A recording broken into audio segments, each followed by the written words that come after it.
Chicken. இது கறி பொரிச்சு நறுக்கி வச்சிருக்கு. இது தக்காளி பொரிச்சு நறுக்கி வச்சிருக்கு. வாங்க எப்படி செய்யறாங்கன்னு பார்க்கலாம். இது 1 டீஸ்பூன் எண்ணெய் ஊத்திட்டு எண்ணெய் சூடான பிறகு சீரகம் கொஞ்சம் போட்டு சோம்பு கொஞ்சம் போட்டு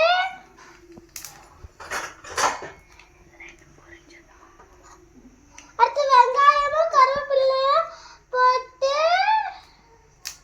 வெங்காயத்தை நல்லா வதக்கிட்டோன்னே இஞ்சி பூண்டு பேஸ்ட் 1 ஸ்பூன் போட்டு நல்லா வதக்கிட்டு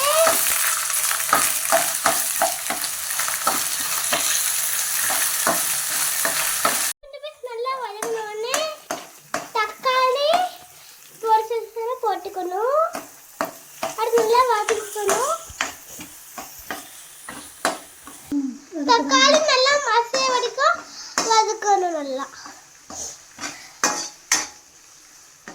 தக்காளி நல்லா வதக்கணும்னு மஞ்சள் பொடி கொஞ்சம் போட்டு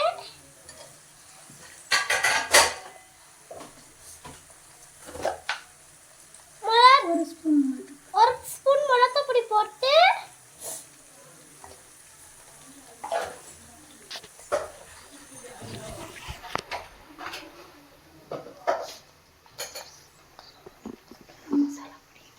அடுத்து கரம் மசாலா பொடி போட்டு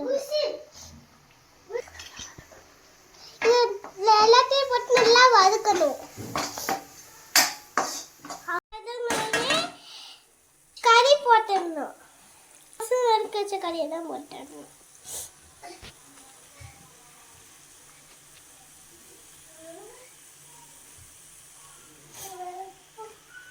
போட்டு நல்லா வதக்கிக்கணும்.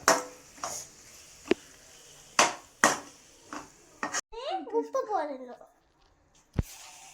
இந்த மசாலையே சிக்கன்னு கொஞ்சம் நிமிஷம் 5 நிமிஷம் வேகணும். வதங்கினோடனே தண்ணி கொஞ்சம் ஊற்றிக்கணும்.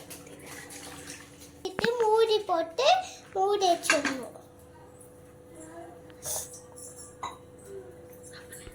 அதுக்காக மூடி வச்சிடலாம்.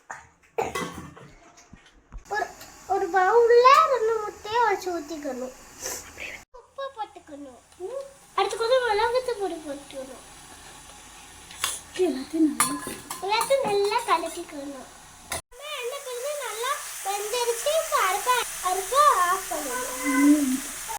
அடுப்பில் வச்சு நல்லா சூடானோடனே மாவு போட்டுக்கணும். மாவு ஊற்றி தோசை போட்டுக்கணும். செஞ்சாச்சு முட்டை கவலையை ஊற்றிக்கணும். கொஞ்சமா ஊற்றிக்கணும்.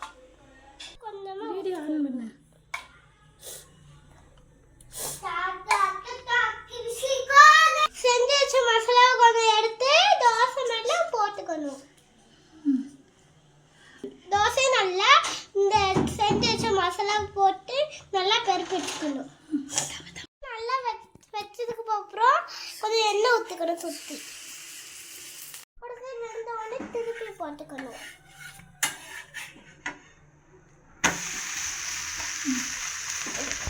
அடுத்து கொஞ்ச நேரம் கழிச்சு